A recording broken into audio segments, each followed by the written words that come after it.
Hello everyone. आप सब कैसे हैं? मैं उम्मीद करता हूं कि बहुत अच्छे होंगे और अपनी पढ़ाई को बहुत अच्छे से कर रहे होंगे।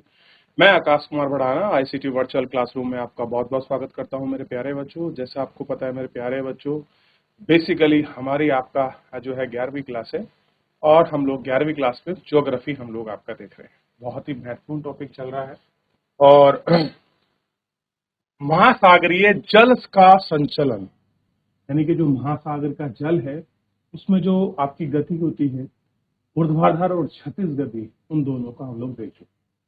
बेसिकली ऊर्ध्वाधर गति को हम कंप्लीट कर लिए हैं। अब हम क्षैतिज को देखते हैं, जो उसका प्रवाह है, उसमें करंट है, उसके ड्रिफ्ट है, उनको हम लोग आपका देखेंगे। तो पहले जितना आप लोगों ने पढ़ा है, कोई डाउट, कोई क्वेरी किसी प्रकार की किसी बच्चे का? चलिए, तो ज्वार भाटा तक हम लोग खत्म कर चुके थे। हम वापस शुरू करते हैं महासागरीय से कि क्या है महासागरीय में इसकी स्थिति। तो महासागरीय धाराएं महासागरों में नदी प्रवाह के समान है। कैसी है? नदी जो प्रवाह है उसके समान है। दूसरा, अगर आप इसको देखोगे तो आपको दिखाई देगा कि निश्चित मार्ग व दिशा में जल नियमित प्रवाहित होता है। सबसे बड़ी बात है जिसका एक आपका निश्चित पाथ है, यानी कि जो इसका जो मार्ग है वो कैसा है, आपका निश्चित है और इसी दिशा में जाता है। ठीक, महासागरीय धाराएं दो प्रकार के बलों द्वारा प्रभावित होती है। प्राथमिक बल, जिनको प्रारंभिक गति कहते हैं। द्वितीयक बल, जिनको धाराओं को नियंत्रित करते हैं। प्रारंभिक बल धाराओं को प्रभावित करता है। सौर ऊर्जा को जल को गर्म होना, वायु, गुरुत्वाकर्षण। कोरोलिस बल, सौर ऊर्जा गर्म करके जल को फैलाती है। विषुवत रेखा पर जल ऊंचा मिलता है। दाब प्रवणता कम उत्पन्न होती है। जल का बहाव ढाल के नीचे की तरफ होता है और महासागरों की सतह पर बहने वाला जल की गति होती है। क्रम से वायु और पानी की सतह के बीच उत्पन्न होती है। घर्षण बल जल की गति को प्रभावित करता है, यानी कि जब हवा का फ्रिक्शन लगता है तो ऐसा है वो जल को प्रभावित करता है। और मैंने बताया वायु का जल की गति का विपरीत दिशा में होता है, ये भी मैंने आपको बता चुका हूं। ठीक, कोरोलिस बल के कारण उत्तरी गोलार्ध में जल की गति राइट साइड में घूमती है और दक्षिणी गोलार्ध में लेफ्ट साइड में, ये मैंने आपको बताया। ठीक, ये कल बताए थे लेफ्ट और राइट में, यानी कि उत्तरी गोलार्ध में कहाँ होगी, राइट साइड, और दक्षिणी गोलार्ध में आपका लेफ्ट साइड, यानी कि क्लॉकवाइज और एंटी क्लॉकवाइज ऐसे करके भी याद कर सकते हो। ठीक है, और चारों ओर एक वलय बनता है इस तरीके का, आप देखते होंगे घुमेर जैसा बनता है पानी में। जब कोई आपके बबल्स लेते हैं तो आप देखते होंगे किस तरीके से ऐसा इस टाइप में बनता है, उसी की बात। ठीक, इनके कारण महासागर के बेसिन में भी वृहद धाराएं उत्पन्न होती हैं। पानी के घनत्व में अंतर, अब कहीं पर पानी की डेंसिटी में अंतर आएगा। आप कहेंगे सर आप ये कैसे कह रहे हैं कि पानी की जो आपका डेंसिटी है उसमें कुछ अंतर आ जाएगा? तो क्यों नहीं आ सकता। कहीं पर अगर खारा पानी होगा, कहीं पर आपका झील का पानी होगा, कहीं पर सैलिनिटी कम होगी, तो क्या अंतर नहीं आएगा उसके घनत्व में? क्या उसकी डेंसिटी में कुछ वेरिएशन नहीं आएगा? तो महासागरीय धाराओं की ऊर्ध्वाधर गति को प्रभावित करता है। अधिक खारा जल निम्न खारे जल की अपेक्षा ज्यादा सघन होता है। कह रहे जो ज्यादा खारा है, यानी कि जिसमें सैलिनिटी की मात्रा कैसी है, ज्यादा है, और जिसमें सैलिनिटी की मात्रा कम है की अपेक्षा में ज्यादा सघन। तो सघन कौन है? जिसमें आपका ज्यादा सैलिनिटी है, इसलिए मैंने प्लस का निशान। इसी प्रकार ठंडा जल गर्म जल की अपेक्षा अधिक सघन होता है। सघन जल नीचे बैठता है जब हल्के जल की प्रवृत्ति उठने की होती है। ठंडे जल महासागरीय धारा तब उत्पन्न होती है जब ध्रुवों के पास केवल जल नीचे बैठता है। धीरे धीरे विषुवतीय वृत्त की ओर गति करते हैं। गर्म जल धाराएं विश्व की प्रवाह के साथ होते हुए ठंडे ध्रुवों और ठंडे जल के स्थान ले जाती हैं। अब कह रहे हैं कि अब जो आपका जल है, देखिए ये कैसी होती हैं, ये गर्म जल धाराएं विषुवत वृत्त के साथ, यानी गर्म जल धारा है विषुवतीय वृत्त यानी कि 0 डिग्री के साथ जो है, विषुवतीय वृत्त 0 डिग्री के साथ होते हुए ध्रुवों की ओर जाती है और ठंडे जल का स्थान पर ले जाती है। ध्रुवों की ओर जाती है और ठंडे स्थान पर ले जाती है। अब है महासागरीय धाराओं के प्रकार। महासागरीय धाराओं के प्रकार।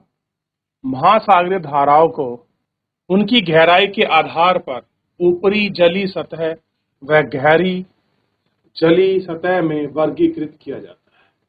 कैसे करते हैं? इन्हीं सतह में आपका वर्गीकृत किया जाता है। ऊपरी जलाधार यानी कि महासागरीय जल का 10% भाग सतही और ऊपरी जल है। यह धाराएं महासागरों में 400 किमी गहराई तक उपस्थिति है। गहराई जल महासागरीय जल का 90% भाग गहरी जल के रूप में है। ठीक, ये जलाधार महासागरों में घनत्व और गुरुत्वाकर्षण भिन्नता के कारण बहती हैं। उच्च अक्षांशीय क्षेत्रों में जहां तापमान कम होने के कारण घनत्व अधिक होता है, वहां गहरी जल बहती है, क्योंकि यह अधिक घनत्व के कारण पानी नीचे की तरफ बैठ जाता है। अधिक घनत्व के कारण जल नीचे की तरफ बैठ जाता है। महासागरीय धाराओं को तापमान के आधार पर गर्म व ठंडी जल धाराओं में वर्गीकृत किया गया है। यानी कि टेम्परेचर के बेसिस पे ही ठंडी और गर्म किया गया। अब देखिए, बड़ी कॉमन सी बात है, अगर आप ठंडी और गर्म की बात कर रहे हैं, चलो पहले पढ़ ले। ठंडी जल धारा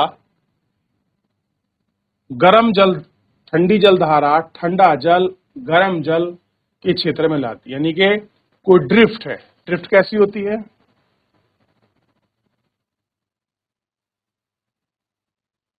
अब यहाँ आपका ठंडा जल है, तो ये क्या है? जल धारा ठंडे जल को कहां ले जाएगी?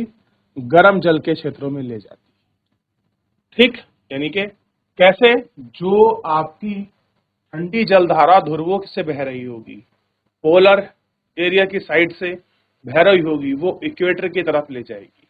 और जो गर्म जल धारा इक्वेटर से बह रही होगी, वो पोलर की तरफ आपके गर्म जल को ठंडे जल में ले जाएगी। या ठंडा जल गर्म जल की तरफ लेकर जा रहा है। क्लियर है? याद रहेगा? ये महाद्वीपों के पश्चिमी तट में बहती है। उत्तरी गोलार्ध में निम्न व मध्य अक्षांशीय क्षेत्र होते हैं। उत्तरी गोलार्ध में उच्च अक्षांशीय क्षेत्रों में जलधाराएं महाद्वीपों के पूर्वी तट पर बहती है। महासागरीय जलधाराएं गर्म जल को ठंडे क्षेत्र तक पहुंचाती है।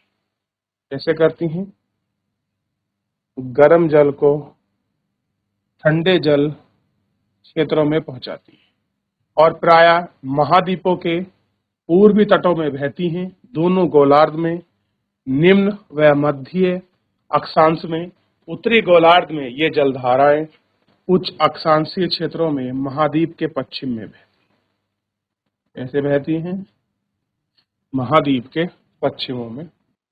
धाराओं की पहचान उनके प्रवाह से होती है। सामान्यतः धाराएं निकट सतह के निकट सर्वाधिक शक्तिशाली होती हैं व इनकी गति 5 नॉट से अधिक होती है। गहराई में धाराओं की गति धीमी हो जाती है, जो कि 0.5 नॉट से भी कम होती है। हम किसी जलधारा की गति को उसके प्रवाह के रूप में जानते हैं। वह नॉट में मापा जाता है। धारा की शक्ति का संबंध उसकी गति से। तो ध्यान रखिए, धारा की जो गति है, ड्रिफ्ट की जो गति है, हम किसे नापते हैं? नॉट में नापते हैं। देखिए, अब ये हमारे पास जो है वर्ल्ड का मैप है, और आप जानते हैं कि मैप में हम दो दिशाओं से आने वाली धाराओं का हम लोग अध्ययन करेंगे। उन धाराओं में कौन सी धारा है? एक वो धाराएं हैं जो आपका कहां से आ रही हैं? बेसिकली ध्रुवों की तरफ। एक वो धाराएं हैं जो आपका विषुवत रेखा से जा रही, इस तरीके से बहती हुई। ये देखिए,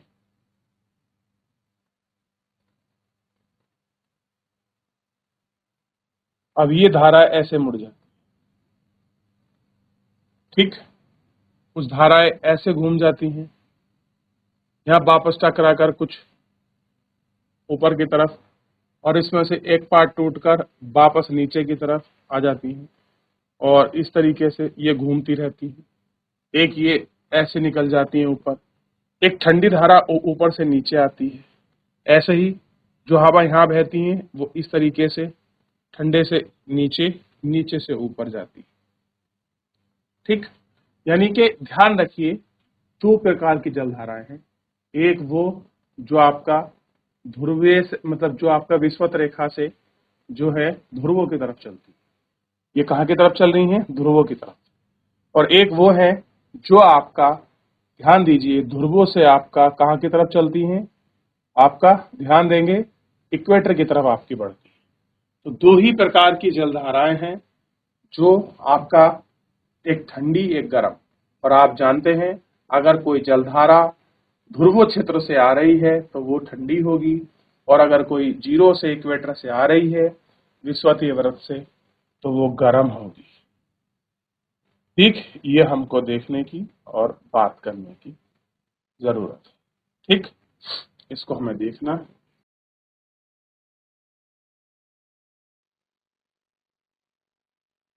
चलिए, हो गया। अब देखिए, जैसे आप देखिए, अब ये फॉकलैंड जलधारा है। ये ऐसे देखिए, पश्चिमी ड्रिफ्ट आई और ये ऐसे बढ़ी पेरू की जलधारा के, पेरू के तट पाकर हम्बोल्ट। ये ठंडी जलधारा है, ऊपर जाकर गर्म हो जाएगी। ये वापस पहुंची, टकराई और फिर इसी तरह घूम रही। ये क्या हो गया? आपका पीड़ती धारा होगी, यानी कि ये एक फॉर्म में घूम रही, धारा आ रही है, टकरा रही, धारा आ रही, वापस घूम रही, इस दिशा में ये घूम रही है। इसको मैं आपको बाद में आराम से एक बार पढ़ा दूंगा, खाली देखने का मन था। अब हम इसमें बढ़ते हैं। प्रमुख महासागरीय धाराओं में हम लोग देखते हैं कौन कौन सी है। तो प्रमुख महासागरीय धाराओं का प्रचलन पवना और कॉरियोलिस जो फोर्स है उनके प्रभाव से अत्यधिक प्रभावित होता है। यानी कि जितनी भी हमारी पवन है वो बेसिकली पवन और कोरियोलिस बल के कारण प्रभावित है। ठीक, उनको देखते हैं। महासागरीय जलधाराओं का प्रवाह कैसा होता है? वायुमंडलीय प्रवाह से मिलता जुलता है। मध्य अक्षांशीय क्षेत्र में महासागरों में जलवायु का पृथ्वी चक्रवात के रूप में बहती है।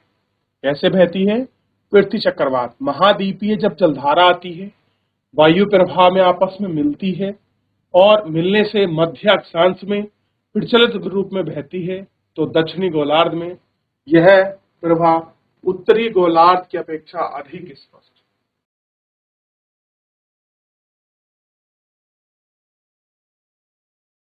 देख लिया, दक्षिणी गोलार्ध में यह उत्तरी गोलार्ध की अपेक्षा अधिक स्पष्ट है। महासागरीय धाराएं भी लगभग इसी अनुरूपी होती हैं। उच्च अक्षांशीय क्षेत्रों में वायु प्रवाह मुख्यतः चक्रवात के रूप में होता है।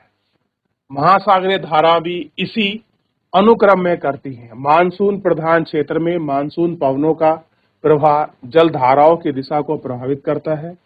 निम्न दशाओं में बहने वाली गर्म जल धाराएं कॉरियोलिस बल के कारण उत्तरी गोलार्ध में अपने बाईं तरफ तथा दक्षिणी गोलार्ध में अपने दाईं तरफ बहती है। यानी कि कॉरियोलिस फोर्स के कारण आपका उत्तरी गोलार्ध, ऐसे मान लीजिए ये आपका नॉर्थ, ये आपका साउथ, उत्तरी गोलार्ध में अपना बाईं तरफ, बाईं मतलब लेफ्ट साइड, और दक्षिणी गोलार्ध में आपका राइट साइड में बहती है।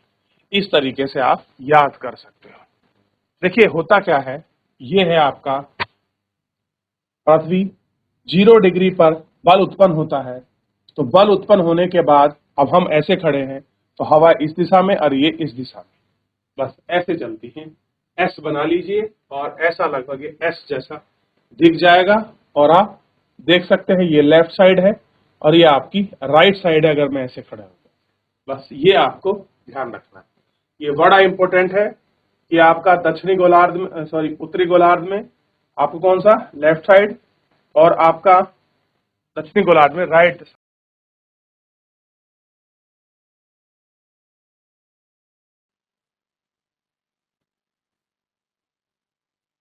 महासागरीय जलधाराएं भी वायुमंडल की प्रवाह की भांति गर्म अक्षांशों से उष्ण को स्थानांतरित करती।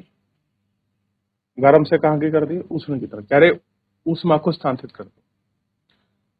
आर्कटिक व अंटार्कटिक क्षेत्रों में ठंडी जलधारा उष्ण कटिबंध व विषुवतीय जलधारा की तरफ प्रवाहित होती है। ठीक, जबकि यह गर्म जलधारा ध्रुवों की तरफ जाती है।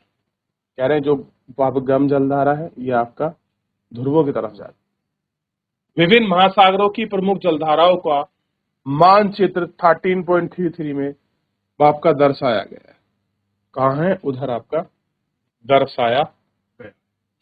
ठीक, प्रशांत, आर्कटिक और हिंद महासागर में बहने वाली धाराओं की सूची बनाइए और प्रचलित पवनों की धाराओं की गति किस प्रकार प्रभावित करती है, चित्र में उदाहरण सहित आपका दे। ये आपको चित्र को जो है एग्जाम्पल सहित आपको देखना है। इस क्वेश्चन के, इस चैप्टर के हम लोग क्वेश्चन आंसर बहुत अच्छे से करेंगे। ठीक, क्योंकि मेरे फेवरेट आपके चैप्टरों में से एक ये आपका चैप्टर है। कह रहे हैं कि महासागरीय धाराओं के प्रभाव को देखें। महासागरीय धाराएं मानवीय क्रियाओं को प्रत्यक्ष रूप से अप्रत्यक्ष रूप से प्रभावित करती है, यानी कि डायरेक्ट और इनडायरेक्ट रूप से प्रभावित करती है। उष्ण व उपोष्ण कटिबंधीय क्षेत्रों में महाद्वीपों के पश्चिमी तटों पर ठंडी जलधाराएं बहती हैं। विषुवत को छोड़कर उनके औसत तापमान अपेक्षित कम होते हैं, वह साथ ही दैनिक और वार्षिक तापांतर भी कम है। यह कोहरा छा जाता है यदि क्षेत्र शुष्क व मध्य व अक्षांशों में महाद्वीपों के पश्चिमी तट पर गर्म जलधारा बहती है,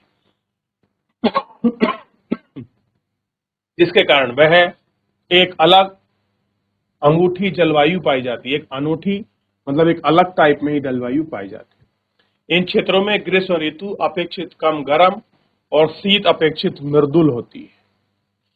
यह वार्षिक तापमान भी कम होता है। उष्ण व उपोष्ण कटिबंध गर्म क्षेत्र की जलधाराएं महाद्वीपों के पूर्वी तटों के समांतर बहती है। कह रहे जो वार्षिक तापांतर कम होता है, जो गर्म और कुछ ठंडे क्षेत्र हैं उनमें गर्म जलधारा महाद्वीपों के पूर्वी क्षेत्र में। ठीक,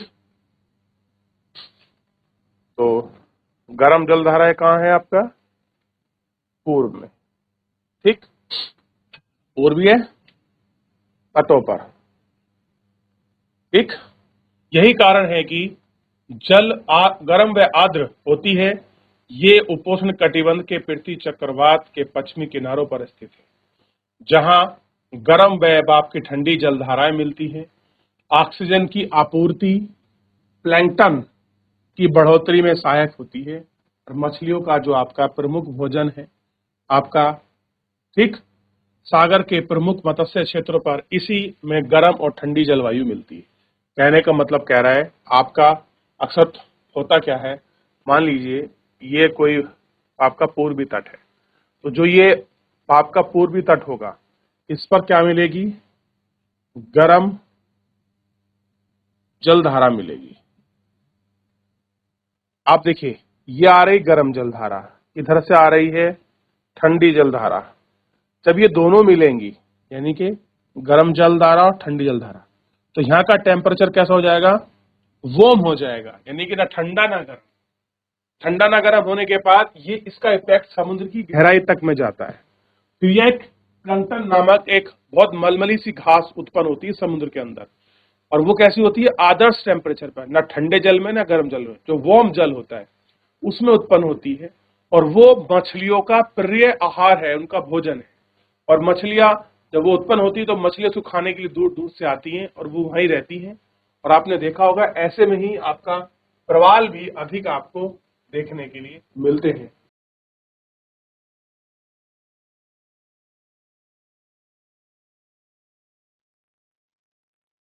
चलिए देख लिया, आगे बढ़ जाए। तो मेरे प्यारे बच्चों, फिलहाल जो है आज के लिए इतना ही। मिलते हैं नेक्स्ट लेक्चर में और इस पे हम इसके शेष क्वेश्चन आंसर को देखेंगे। तब तक आप ऊर्ध्वाधर जलधारा और आपका क्षैतिज जलधाराओं को अच्छे से पढ़िए। तो बच्चों धन्यवाद।